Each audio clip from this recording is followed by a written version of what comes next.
Hey, it's me, Rolando G. I'm back. Been away for a minute. Want to say to some of my followers, at least the followers that I do have, it's been a tumultuous 3-4 months for me. I'm not gonna lie. Kind of been through a lot.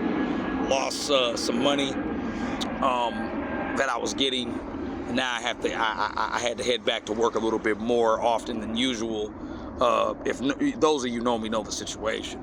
So just want to weigh in on shout out to Phantom Clutch, who did that video about the situation with ethnic women here, or ethnic women of other ethnicities, weighing in on the passport brothers or passport bros, or like-minded individual passport Afro men who are trying to broaden their horizons.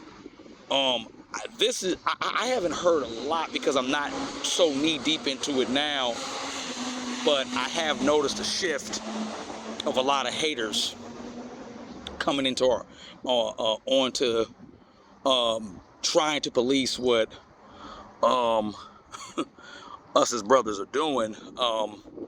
Like I said, like-minded individuals who share my same skin color, which are Afro American black men. I'm just going to be honest to you. I knew this was coming. Once we made, to me, and like, here's my reason for this video that I'm doing, is because I still feel we've made it very commercialized, and now the media is catching on to it. And when we make things exclusively and we put things out there, you know, especially people are going to have an opinion about what men of color do. Now, it's not all people that are going to really care, but it's going to be people that are going to look at us like, okay, what are we doing? I mean, are we, and then we got the passport pookies, you know, a lot of these passport pookies who are basically going over there, doing the PUA player thing with those women, I will admit, but at the same time, to counter what Phantom said in the last video, I'm just going to be honest with you, Phantom, to counter you on that. A lot of the women in these foreign countries know that their men are like that, and they're pretty much complacent with it. Those who live in that country and who don't know a lick of English, that's just the way the culture is. Okay, so we can try to argue and debate on that all day, but as facts are facts, the women know that their men are like that, and because they don't have an economical society like the United States, they understand that basically their men are the ones at the end of the day running the show. Though they may like it or not, or the ones over here of their culture who have become Americanized may not like it or not. And those Americanized, you're right, those Americanized ethnic ones should get on their foreign countrymen counterparts for doing that to their women over there. But like I said, if they have not been born and bred over there, then why are they even sticking their nose? And then why are they sticking their nose in our business? You know what I'm saying? In Afro American men's business. But it sounds like a lot of these people don't want to see Afro American black men be successful in their endeavors of deciding, well, us deciding our fate on what we want in our lives. And it sounds like this has been an ongoing thing for some time now, you know, and it's getting very irritating that a lot of us brothers can't really express ourselves and do what we want to do. I never knew I would see the day that I would be, you know, talking about this, because to me, in my opinion, who's really policing us like this? Who's having their lips all over us? And like I said again, because we still live in the dominant, not trying to be pro-black or nothing, but we live in a dominant society that is still controlled and operated by the man, aka the Caucasian male. We have to understand that the Caucasian male is still running the influence on a lot of things. And why do you see, even in media, that most of the majority, or not almost the majority of a lot of Latino, Arabic, Indian women are getting with Caucasian men. Because, like I said, Caucasian men still have a power in this country. Okay? As much as Priyanka Chopra, the Indian actress, Americanized actress, looks good, she ain't trying to go for us. And we have to understand, I don't know in earlier stages what I was doing with the other group, but the other group, I won't say no names, was telling us, oh, black men are wanted. Yeah, black men we're wanted, but to what degree? And then we have to go to these countries and find these countries where women actually want to be with us. They don't mind our skin color. Now, it's like a double-edged sword, and because, like I said again, the Caucasian male is still the number one wanted male because of his resources and his power. Black men, we're still, trying to get a leg up, with that. So it's really hard to say. We are liked out here to a degree, but then again, like I said, it's like a double-edged sword, and we have to understand that that the grass is not always greener on the other side, and we're still going to have a lot of these haters, that are hating on us fellow Afro American men of color, having like minds and going.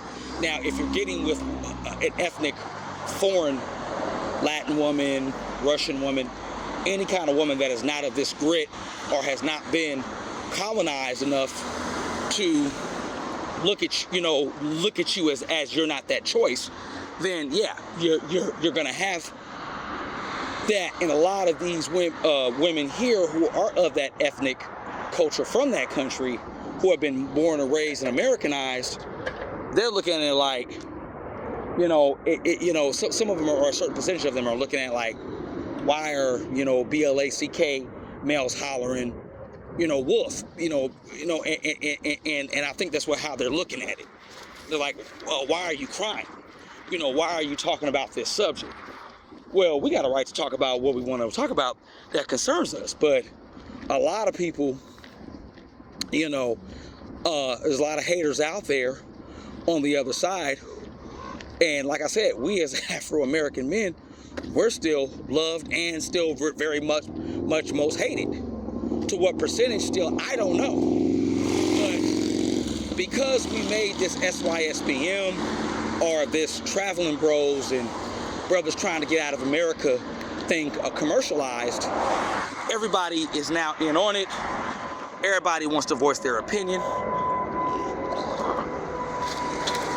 Now, I won't try to go to the conspiracy theory and say that there's going to be somebody that's going to try to sabotage us and have enough resources to stop us. But, I've heard that, but I don't see anything stopping us from continuing to find where we're wanted, we're loved, and at the same time we're accepted. And I think what this has been all about is us as men of color being accepted. Whether we want to be in denial about it or not, it shouldn't be about that. It should be exploring options and see, we can find diamonds in the rough in these countries still. We can. But, it's still going to be difficult. We're still going to go through all the, tiring situations that we have to go through to find that one. I'm still going through it. And I don't know why, at 40, and I'll be 41 this year, I'm still single. Christopher Owens, he just did a video talking about how, the Caucasian male is still controlling the opposition of this dating and sex thing. I believe it because, how come I can't get sex on the regular like any other guy? I don't know what that's all about, because I'm here in Northern California. It should be that easy, but where I'm at, you gotta do certain things to get a female to like you, especially if she's outside your race. Now, majority of the time I see around this area a lot of Pookies and Ray Rays who are fellow Afro American Negro men, but they're Pookie and Ray Ray Negro men, are getting, you know, somewhat of some mediocre, okay looking Latinas and Caucasian chicks, but they're not picking me. For whatever reason, maybe I got too much principle, I got, you know, too much, you know, like this goody two shoes type of, you know, type of like disposition that a lot of them don't really like. You know, they want a guy on edge. I can't be a guy on edge. I wasn't raised to be a guy that has an edge. You know, I am who I am. And if you don't like me, then oh well. You know, so I mean, like I said, this whole thing with us brothers trying to get acceptance, trying to find where we're wanted, to me, has been very difficult for me to even figure out. You know, because like I said again, you know, our options are still dating and mating overseas, but then again, like I said, we can't make everything, all our bets and hopes on that. We have to play it cool. We have to play it to where we're not trying to come off as though we're needy. And I see that through a lot of these so-called platforms, whether it's Mansophere or SYSBM, and I'm not trying to clown or put down or trying to be like I'm heavily opinionated on what we're doing, but it's almost, I'm not saying don't do videos or don't, you know, put yourself out there or doing what I'm doing right now, putting this video out. I'm just saying it's a lot of stuff being thrown in, you know, and then we're commercializing, and then we're getting this blowback from women who don't even know why. And a lot of these females who are who are outside the ethnicity don't understand. Now, black women, you know, fellow Afro American BAW black women, on the other hand, I don't know why the hate continues, because like I said, black women are out here dating interracially too, getting into relationships interracially. So why are they so concerned? And I think it's because the not so attractive so-called sisters that are not getting played are the ones that are feeling like, oh, why are these so-called good dudes? Well, we don't have to pick you. And if we're a good-looking brother, we need to be with somebody that's just as attractive on the level of a female version as we are attractive, you know, to that woman. So it's like I said again, this thing is out of hand. I don't think a lot, I mean, when I'm out here in real time, I don't see, but I do see a lot of fellow Afro, you know, melanated black women who are BAWs who are out here looking at you in a certain way, because like I said, you remind them of a lot of black dudes who have either screwed them over, so you're that target. And sometimes they look at you as that target, as they fix you in their minds as that fellow so-called black male that's failed them. Well, hey, I'm not the one, because I haven't even had a chance to even prove myself in anybody's type of relationship. And I've been trying to, and I've dated outside my race even here, and the women are just as trifling as the BAWs that we talk about. Because there are some trifling ones in the Latino community, Asian community, it doesn't matter. I mean, they got Latina, you know, and Caucasian and black, you know, and non-BAWs out here who are just as ghetto or even worse.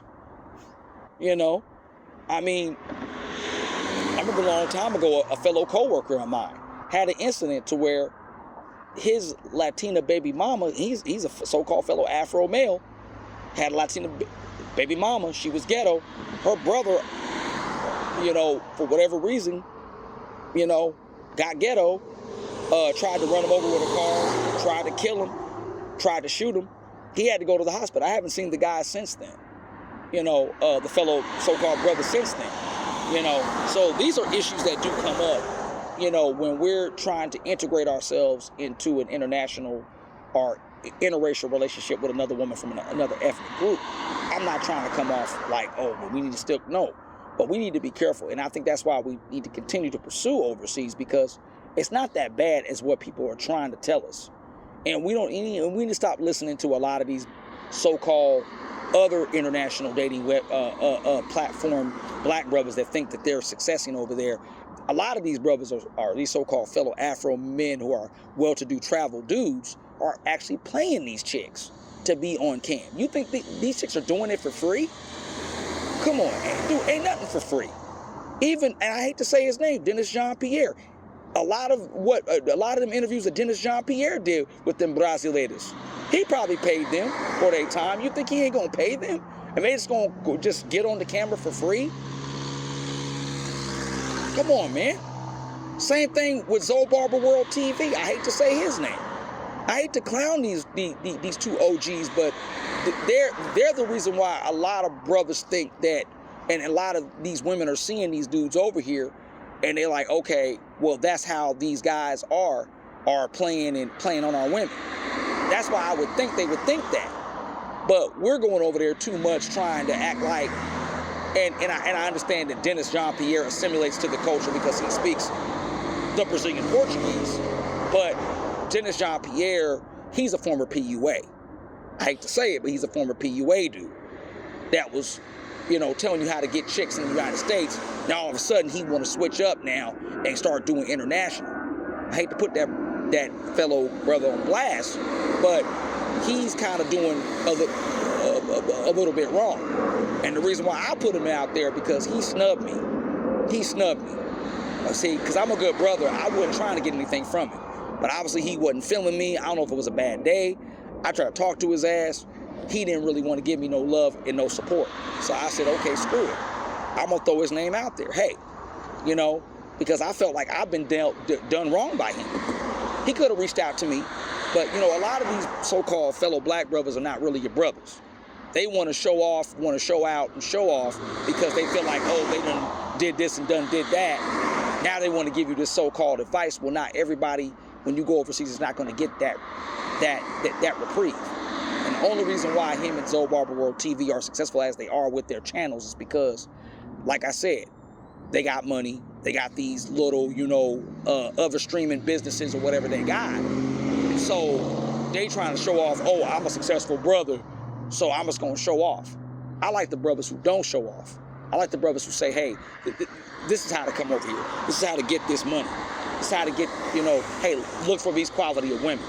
Because the majority of the time I see Zoe Barber World TV and Dennis, they're interviewing women who could really sincerely be some pros. So I'm just saying. But with these women here of ethnic culture who are from these ethnic groups, who are tied to those countries, hating on us, I really don't pay them no mind because obviously they're just trying to get their 2 minutes, either 2 minutes of fame. Number one, they feel like there's a decline of probably black men not hollering at them. Well, I'll tell you why. Because y'all show attitude. And every time when we try to get with y'all act like you don't ain't even feeling a brother. Now, these brothers who are getting with these, interracially with these women, I don't know how they're doing that. Obviously, these women are very, open. But we're not finding a lot of open-minded women. And those of us who are still single, as black men out here, we're trying our best, But I digress. That's all the video I got for this one. Stay tuned. All right, Rolando G. I'm out.